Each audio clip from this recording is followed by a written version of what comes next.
I don't really like a wild front end, so I usually keep it 0 or 1 degree toe in. Here's some remarks. I find the buggy very easy to drive. It's very consistent. It could probably have more rotation in the corners, but I like to drive consistent. You know, I want all my lap times to be close. They're not going to be flyers, but they're going to be close.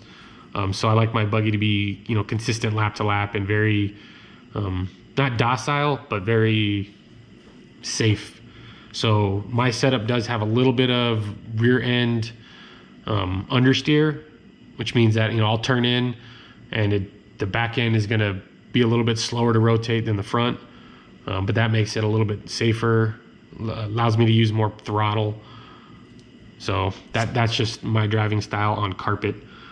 As I was talking about earlier with the tires, you can run a little bit higher gearing.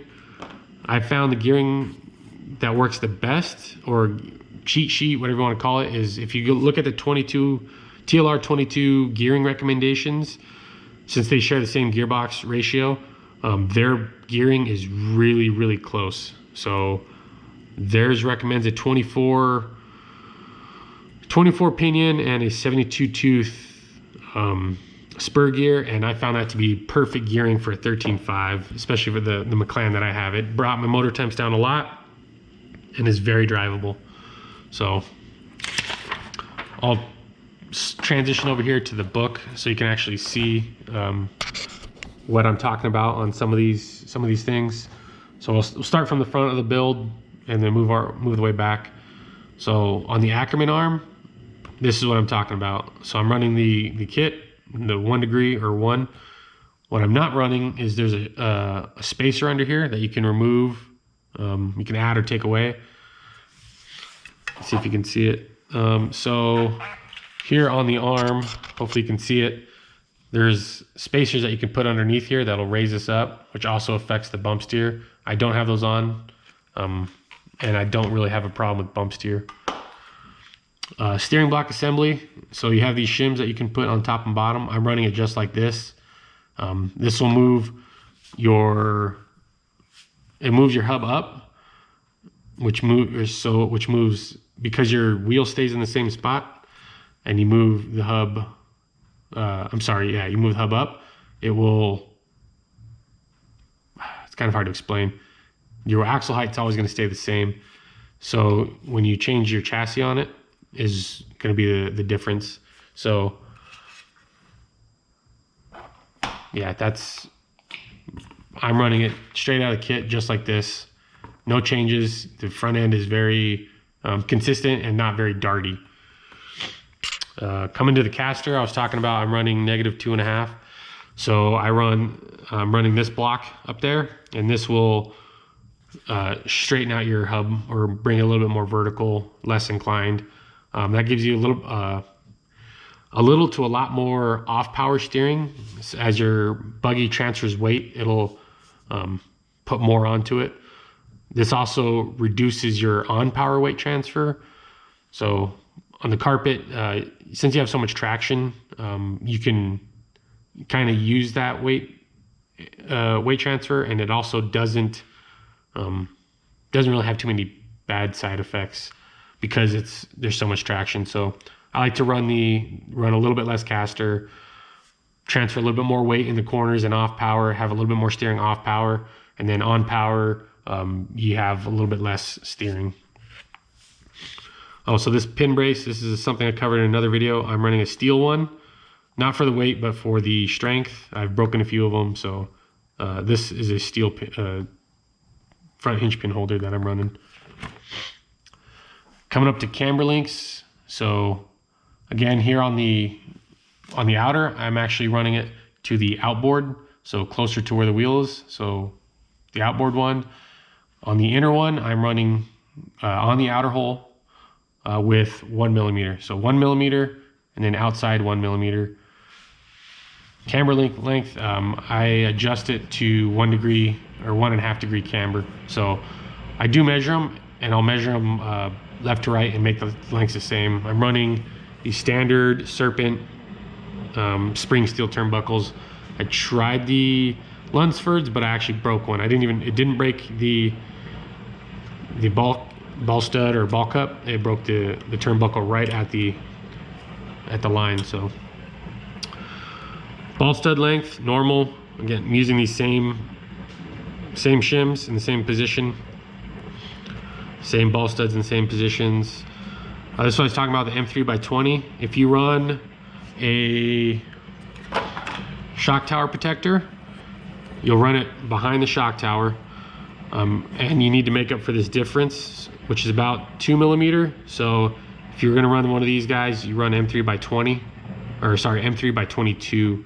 If you're running a wing, you can run them. I run mine in front, the wing on top of the shock tower, and you can still use the M3x20 or M3x22. Next page, as I was talking about, I run the full width gears. I do grease them a little bit just for the lubrication. 13.5 regular top shaft. I made a video if you're gonna run the stock and what parts you need for the stock. So on my slipper setup that I'm running, I have from the previous generation, from the mid hybrid, I have a vented, this plate is vented, and this plate is vented. Everything else is the same. And then about 2.5 millimeters, so a little bit tighter than that. I also, every time I take out my clutch, or take off my clutch and change the spur gear, I will sand my clutch discs, just to take the glaze off them, make them a little bit more consistent, have a little bit more bite. Normal, all the screws, running those. Not running a ball diff, I'm running a gear diff, 7K, all 4 gears. Actually, I'll go back. The ball diff that I'm running, when I run a clay car, I'm running the ceramics, so normal drive plates, but with the ceramic balls, diff balls, and the ceramic thrust bearing balls. So with the kit grease, black grease. So this is black grease, a high pressure grease, and then the grease in here is silicone grease. The clear stuff that comes in the kit. Toe blocks, I'll show and describe this in the next page to help you understand. Running full screws, all that completely normal. So on the diff height, I said I was running the 3 millimeter, or sorry, the 3, as you can see here.